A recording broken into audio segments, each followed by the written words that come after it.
नाशिक प्रहार दिव्यांग संघटनेचे अध्यक्ष तथा माजी मंत्री नामदार बच्चू कडू यांच्या मार्गदर्शनाखाली 12 डिसेंबरला आमदारांना देण्यात आलेला राखीव दिव्यांग निधी खर्च होत नसल्याने जिल्ह्यातील दिव्यांगांनी जिल्हाधिकारी कार्यालयावर धडक दिली आहे।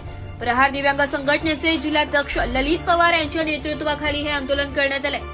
2015च्या शासन निर्णयानुसार प्रत्येक आमदारांना मतदारसंघातील दिव्यांगांच्या कल्याणासाठी 30 लाख निधी वितरित केला जातो, परंतु जिल्ह्यातील एकही आमदाराने दिव्यांग विकास निधी खर्च न केल्याने दिव्यांगांनी आक्रमक पवित्रा धारण करून जिल्हाधिकारी कार्यालय प्रवेशद्वार येथे धरणे आंदोलन करण्यात आल्याची माहिती जिल्हाध्यक्ष ललित पवार यांनी दिली आहे।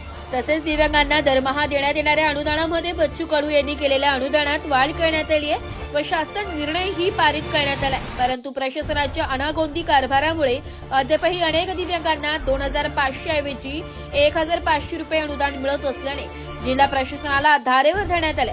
सकाळी 11 वाजता सुरू करण्यात आलेले आंदोलन जिल्हा प्रशासनाच्या आडेमुठेपणामुळे संध्याकाळी 5 वाजेपर्यंत चालले। जिल्ह्यातील कार्यालयात लिफ्टची सुविधा नसल्याने दिव्यांगांनी आंदोलनस्थळी येऊन निवेदन स्वीकारण्याची विनंती केली आहे। दिव्यांग आंदोलकांची संख्या वाढल्याने सुरक्षेच्या कारणास्तव जिल्हाधिकारी प्रवेशद्वार पोलीस प्रशासनाने बंद केले।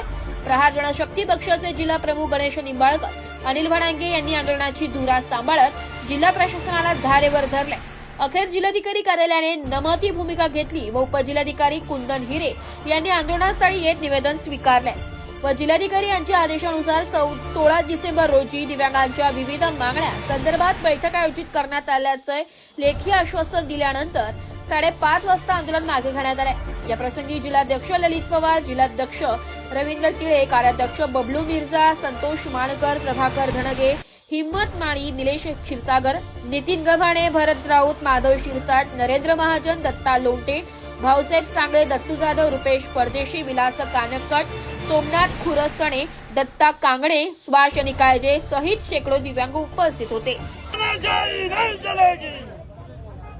आज या ठिकाणी दिव्यांगांचे आधारस्तंभ नामदार बच्चूभाऊ कडू यांच्या मार्गदर्शनाखाली संपूर्ण महाराष्ट्र राज्यामध्ये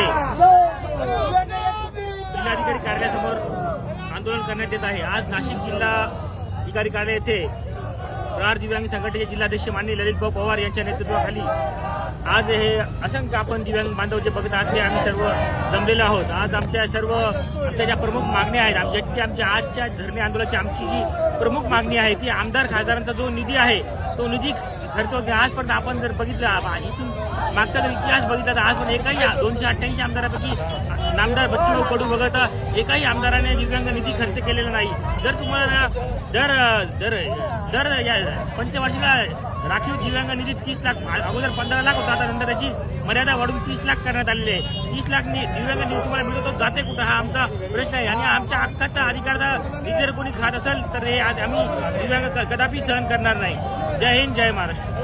आंदोलन करतोय हे फक्त आंदोलन कशासाठी करतो आम्ही, 2023चा शासन जी आहे का याच्यात आमदार खासदारांनी ना दिव्यांग निधी भेटते आमदार खासदारांना, ती त्यांनी खर्च केली पाहिजे। पण असे किती वर्ष आले आमदार खासदार आमचे दिव्यांग तिथे गेले तरी त्यांना हाकलून लावतात तिथून। आमदार खासदार कुठल्याही प्रकारची मदत दिव्यांगांना करत नाही। निधी तर खूप लांब झाली, हे त्यांच्या घशात घालतात। एकूण 30 लाख रुपये भेटताय ना आमदार खासदार निधीतून, पण 1 रुपया दिव्यांगांसाठी खर्च करत नाही। आमची प्रशासनाला एवढीच विनंती आहे, मुख्यमंत्र्यांना एवढीच विनंती आहे, जिल्हाधिकाऱ्यांना एवढीच विनंती आहे का खासदार आणि आमदारांनी आमची दिव्यांग निधी खर्च केली पाहिजे दिव्यांग हितासाठी। जय प्रहार। ब्युरो रिपोर्ट, नाशिक लोकशाही न्यूज, नाशिक।